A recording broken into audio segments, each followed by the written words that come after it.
हमारे पास इस अपने फिजिक्स का एक चैप्टर है मोशन, यही चल रहा है कंटिन्यूएशन में। तो हम लोगों ने जो कुछ पढ़ा है वो उसके अब आगे चलने की बारी है। यूनिफॉर्म नॉन यूनिफॉर्म मोशन ये भी हो चुका है।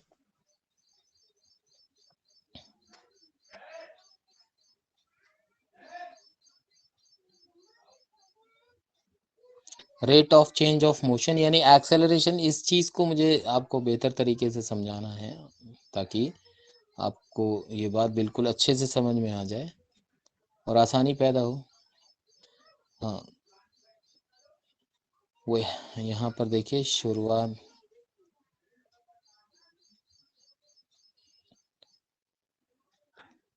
स्पीड विद वेलोसिटी हैव, यहाँ पर स्पीड विद डायरेक्शन, ये एक चीज़ ये समझना है कि स्पीड विद डायरेक्शन ये क्या चीज़ है। ठीक है, स्पीड विद डायरेक्शन अभी हम लोगों ने, एक मिनट रुकिए,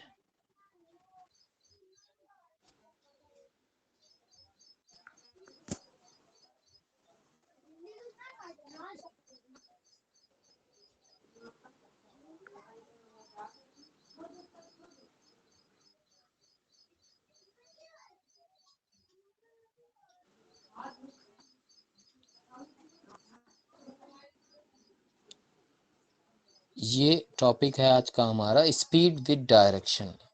the rate of motion of an object, आप लोग अपना माइक बंद कर लीजिए। The rate of motion of an object can be more comprehensive if we specify its direction of motion along with its speed. Mic बंद कर लें please.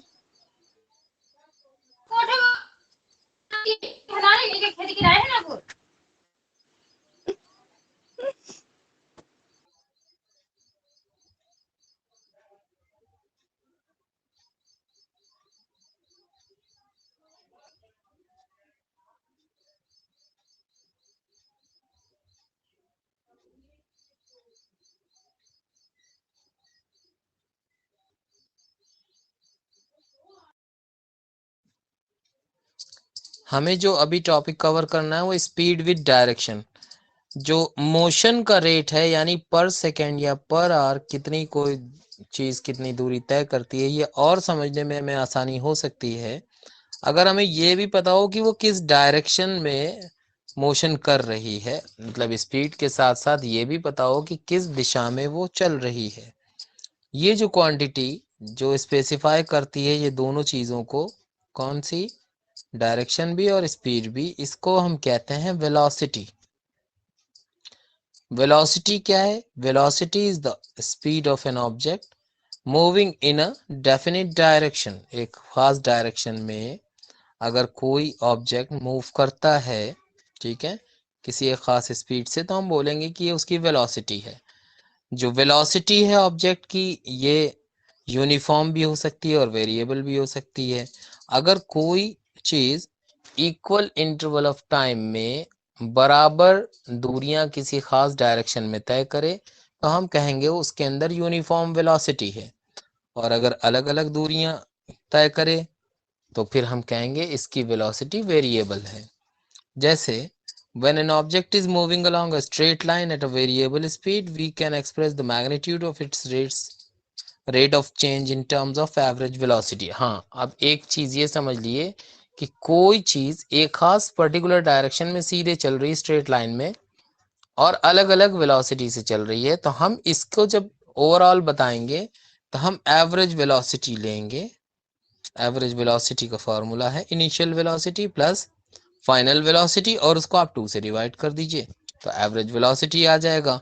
Simply physics की लैंग्वेज में मैथमेटिकली इसको समझ लीजिए, v और नीचे एवरेज, एवरेज अगर वेलोसिटी का लें तो u प्लस वी अपॉन 2 होगा।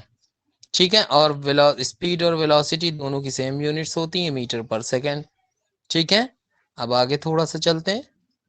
ये देखिए एग्जाम्पल में, जैसे एग्जाम्पल्स आपको देख लेने होंगे। अब हम rate of change of velocity की बात कर रहे हैं। During uniform motion of an object along a straight line, the velocity remains constant with time.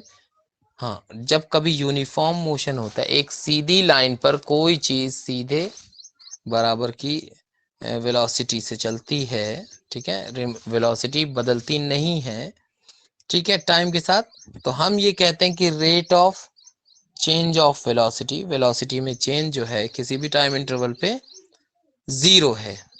Change in velocity यानी उसकी स्पीड जो थी वही है, यानी उसके अंदर कोई बदलाव नहीं आया। लेकिन अगर नॉन यूनिफॉर्म मोशन है तो वेलोसिटी टाइम के साथ बदलेगी, तो फिर इसके अंदर डिफरेंट डिफरेंट वैल्यूज आएंगी अलग अलग मौकों पे। अब जो चेंज ऑफ वेलोसिटी ऑब्जेक्ट की है, तो अब किसी इंस्टेंट पे अगर हम चेक करेंगे तो वो जीरो नहीं होगी। तो क्या होगा, अब हम इसे कैसे एक्सप्लेन करें, कैसे एक्सप्रेस करें, कैसे बताएं? तो इसका तरीका बहुत आंसर है, आसान है। To answer such a question we have to introduce another physical quantity. अब ये जवाब देने के लिए हमारे पास एक और फिजिकल क्वांटिटी है जिसको एक्सेलरेशन कहते हैं। इसको आप बहुत ध्यान से समझें, एक्सेलरेशन कहते हैं। एक्सेलरेशन क्या है? एक्सेलरेशन मेजरमेंट है कि वेलोसिटी में पर यूनिट टाइम में कितना बदलाव आया। जैसे change in velocity divided by time taken. अगर वेलोसिटी किसी ऑब्जेक्ट की चेंज होती है, इनिशियल वैल्यू शुरुआती वैल्यू u जिसको कहेंगे, और आखिरी वैल्यू फाइनल वैल्यू v है, और t टाइम में अगर ऐसा हो रहा है तो फिर acceleration v minus U upon t। बहुत सीधा सीधा काम है ये। इस काइंड ऑफ मोशन को हम एक्सेलरेटेड मोशन कहते हैं। ये जो एक्सेलरेशन है ये पॉजिटिव होगा अगर direction of velocity if it is, और ये अगर एक्सेलरेशन वेलोसिटी की डायरेक्शन में है तो पॉजिटिव होगा, और नेगेटिव जब ये ऑपोजिट होगा। यानी अगर एक्सेलरेशन जो है नेगेटिव कब होगा, जब वेलोसिटी के डायरेक्शन के उलट बात करेंगे। यानी अगर जिस स्पीड से कोई चीज, जिस वेलोसिटी से कोई चीज चल रही थी, अब उससे कम होने लगी है, तब नेगेटिव होगा। इसकी यूनिट, एसआई यूनिट जो एक्सेलरेशन की है वो मीटर पर सेकेंड स्क्वायर है। तो हमारे पास जो फिजिकल क्वांटिटीज हैं, हम वहां से शुरू करें, एक बार रिमाइंड कर लें।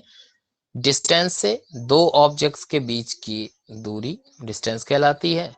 डिस्प्लेसमेंट, एक ऑब्जेक्ट अपनी जगह से उठ के किसी पर्टिकुलर डायरेक्शन में दूसरी जगह शिफ्ट हो जाता है, तो इसको बोलते हैं डिस्प्लेसमेंट, ठीक है। तीसरी फिजिकल क्वांटिटी, उसके अंदर स्पीड आई। स्पीड क्या है? Rate of change of distance, यूं समझ लीजिए, या आप यूं कह लीजिए कि total distance travel divided by per unit time, ये स्पीड है।